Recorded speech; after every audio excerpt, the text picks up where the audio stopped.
الحمد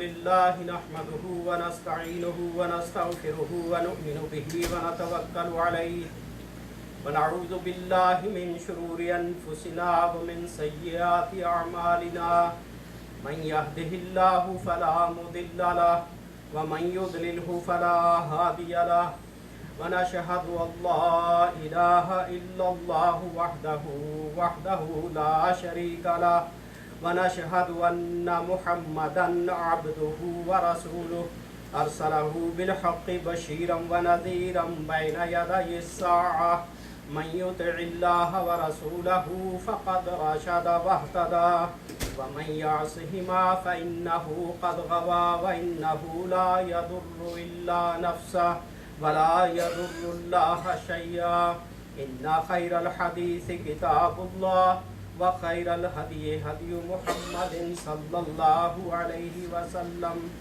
وشر الأمور محدثاتها وكل محدثة بدعة وكل بدعة ضلالة وكل ضلالة في النار أما بعد فأعوذ بالله السميع العليم من الشيطان الرجيم بسم الله الرحمن الرحيم وإلهكم إله واحد لا إله إلا هو الرحمن الرحيم إن في خلق السماوات والأرض واختلاف الليل والنهار والفلك التي تجري في البحر بما ينفع الناس وما أنزل الله من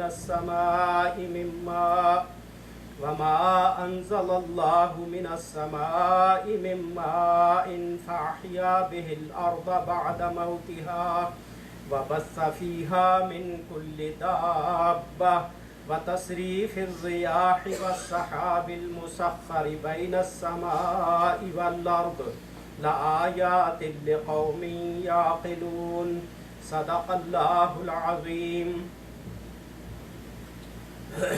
تمہارا خدا ایک ہی خدا ہے، اس رحمان اور رحیم کے سوا کوئی اور خدا نہیں۔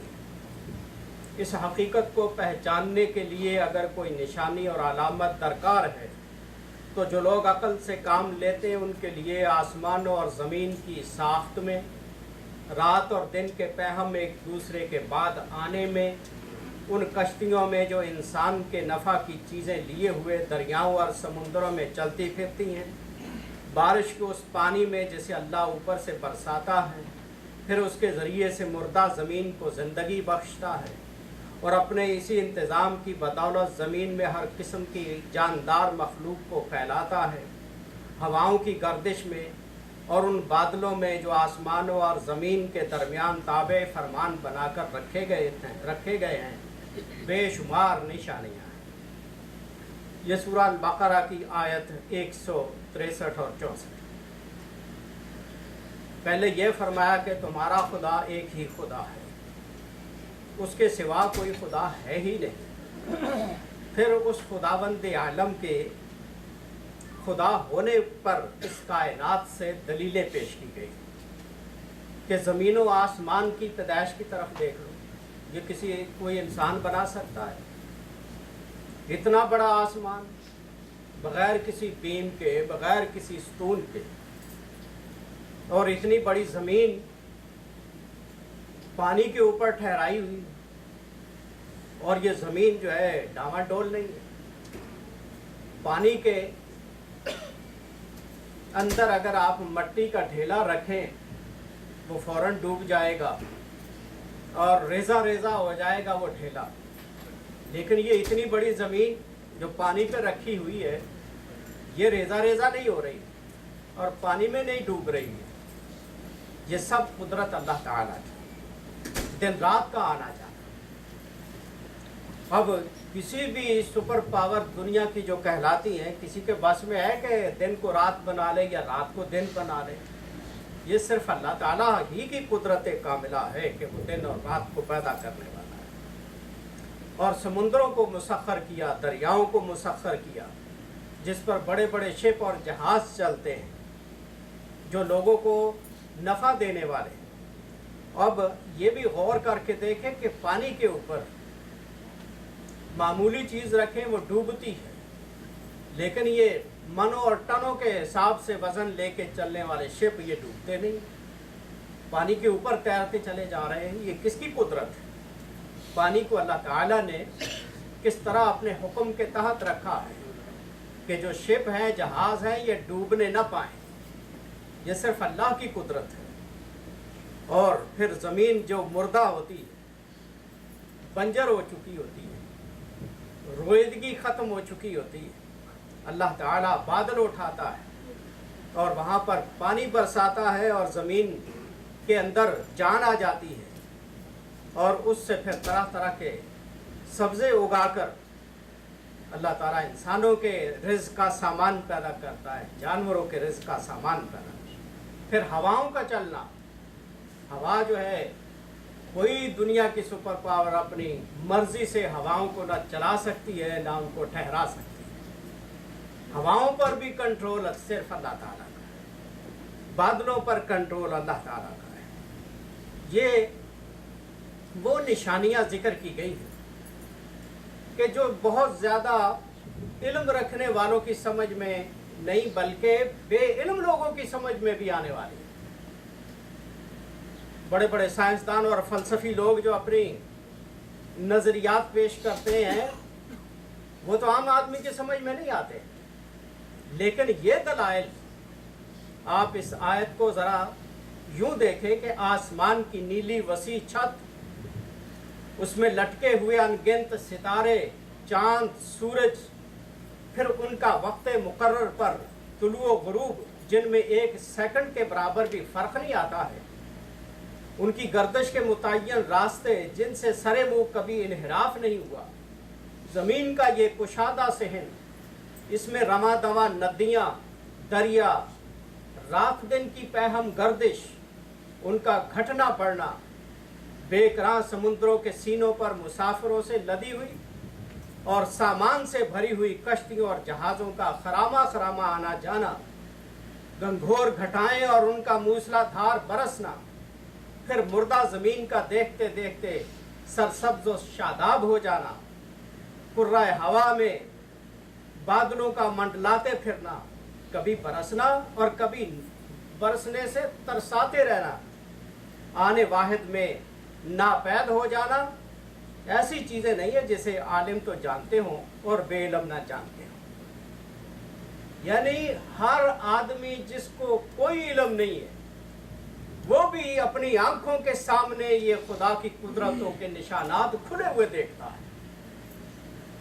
دن رات کا آنا جانا، اس کے لیے کوئی بڑے فلسفے کی ضرورت نہیں ہے سمجھنے کی، دن آتی ہے رات آتا ہے، رات، اور اسی طرح بادل نظر آ رہے ہیں، چاند سورج نظر آ رہے ہیں، زمین و آسمان نظر آ رہے ہیں۔ ایسے دلائل ہیں اللہ تعالیٰ کی وحدانیت کے، یہ خدا ہی ہے جس نے سب کچھ پیدا کیا اور سب چیزوں پر اس کا کنٹرول بھی ہے۔ اور پھر انسانوں کے خوراک کا مسئلہ، جگہ جگہ ملکوں میں طرح طرح کی خوراک پیدا ہوتی ہے، اور ایک جگہ سے دوسری جگہ خوراک کا پہنچنا، وَلَمَّا كَانَتْ كُلُّ الْأَطْعِمَةِ لَا تُوجَدُ فِي كُلِّ مَكَانٍ، ہر جنس خوراک کی ہر ملک میں پیدا نہیں ہوتی ہے۔ سخر اللہ تعالی التجار وسلط علیہم الحرص علی جمع المال، اللہ تعالیٰ نے نقل مکانی کرنے کے لیے تاجر پیدا کیے اور ان میں مال کی حرص پیدا کی کہ پاکستان سے چاول اٹھاؤ اور امریکہ میں لے جاؤ، کینیڈا میں لے جاؤ، مہنگے بکیں گے، پیسے زیادہ حاصل ہوں گے، یہاں کی چیزیں وہاں، وہاں کی چیزیں ادھر۔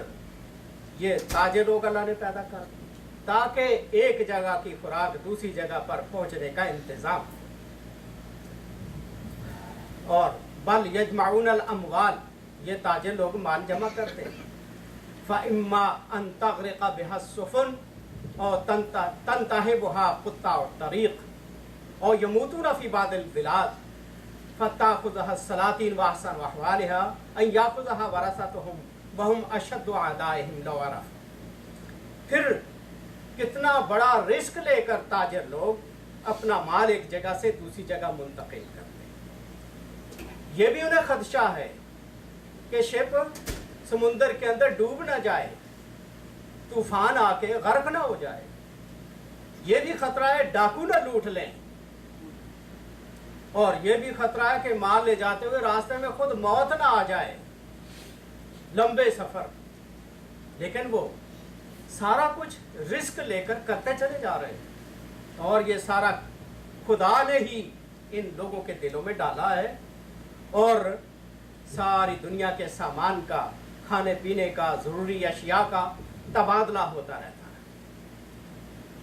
فانظر کیف سلط اللہ علیہم الامل والغفلہ حتی یقاس الشدائد فی طلب الریح فی رکوب البحار۔ پرانے زمانے میں بادبانی جہاز ہوتے تھے جو اسٹیمر نہیں ہوتے تھے، جن میں انجن نہیں لگے ہوتے تھے، اور وہ ہوا کے رخ پہ چلتے تھے، ہوا کے ذریعے سے چلتے تھے۔ اس وقت وہ لوگ اللہ سے دعائیں کرتے تھے کہ باد موافق چلا دے، ہوا جو ہے وہ ہمارے سفر کی منزل کی طرف چلنے والی ہو، اور مشرق سے لے کر مغرب تک یہ معاملہ چلتا رہا ہے، چل رہا ہے، چلتا رہے گا۔ خشکیوں کے علاوہ یعنی سمندروں اور دریاؤں میں انسانوں کے رزق کا سامان کس طرح اللہ تعالیٰ مہیا کرتا ہے، تو اس لیے فَأَكْثِرْ مِنْ حَمْدِ اللَّهِ وَشُكْرِهِ، یہ اتنا بڑا انتظام جو ہو رہا ہے، اس پر تو ہمیں اللہ تعالیٰ کا شکر کرتے رہنا چاہیے، اس کی حمد و ثنا کرنی چاہیے کہ ہماری ضروریات خداوند عالم پیدا کس طرح سے کروا رہا ہے اور مہیا کس طرح سے کروا رہا ہے۔ علامہ ابن جوزی رحمۃ اللہ علیہ، یہ ایک بہت بڑے محدث گزرے، انہوں نے ایک دعائیہ نظم لکھی ہے چھوٹی سی۔ وہ کہتے ہیں کہ یا منتہى الاعمال انت کفلتنی وحفظتنی وعد الزمان علی کی یجتاحنی فمنعتنی فانقاد لی متخشیا لما رآک نصرتنی وکسوتنی ثوب الغنا ومن المطالب سنتنی فاذا سکت بدأتنی واذا سألت اجبتنی فاذا شکرتک زدتنی فمنحتنی وبہرتنی او ان اجد بالمال فالاموال انت افدتنی۔ اے میری امیدوں کی انتہا، خداوند عالم کو خطاب کر کے کہتے ہیں، میری امیدوں کی انتہا، اے میرے خدا تو ہی میرا ضامن ہوا ہے، تو ہی میرا محافظ ہوا ہے۔ زمانے نے تو مجھ پر ظلم کیا اور زیادتی کی کہ مجھے تباہ و برباد کر دے، لیکن تو نے میری حفاظت، جب تو نے مجھے میری مدد کی، پھر یہ ظالم لوگ یہ مطیع فرمان ہو گئے کہ اس کی پشت پر تو اللہ تعالیٰ کی توفیق موجود ہے۔ تو نے مجھے استغنا کا لباس پہنایا ہے، بے نیازی کا لباس پہنایا ہے، اور مجھے تمام قسم کے اپنے مقاصد سے بے نیاز کر دیا ہے۔ جب میں خاموش ہوا تو نے مجھے قوت گویائی دی، جب میں نے تجھ سے سوال کیا تو نے میرے سوال کا جواب دیا، جب میں نے تیرا شکر ادا کیا تو نے اور زیادہ دیا، اور تو نے ہی سب کچھ عطا کیا، تو نے ہی مجھے سب سے بے نیاز کیا۔ میرے پاس اگر مال ہے جو میں تیری راہ میں خرچ کرتا ہوں، وہ مال بھی تو نے ہی مجھے دیا ہے۔ یہ علامہ ابن جوزی رحمۃ اللہ علیہ اللہ تعالیٰ کی جناب میں ایک قسم کا شکریہ اور حمدیہ اشعار ذکر کرتے ہیں، اور شکر کے انداز مختلف ہوتے ہیں۔ ایک اور انداز ہے، نبی اکرم صلی اللہ علیہ وسلم نے فرمایا قال بین رجل بفلات من الارض، کہ پرانے زمانے میں ایک جنگل میں آدمی تھا، فسمع صوتا فی صحابہ، اس نے بادل کے ٹکڑے سے آواز سنی، اسقِ حدیقۃ فلاں، کہ فلاں آدمی کے باغ کو پانی پلاؤ۔ بادل کے اندر سے آواز آ رہی اور آدمی نے سنی، فتنحى ذلك السحاب، وہ وہاں سے بادل چل پڑا، فافرغ ماءه فی حرہ،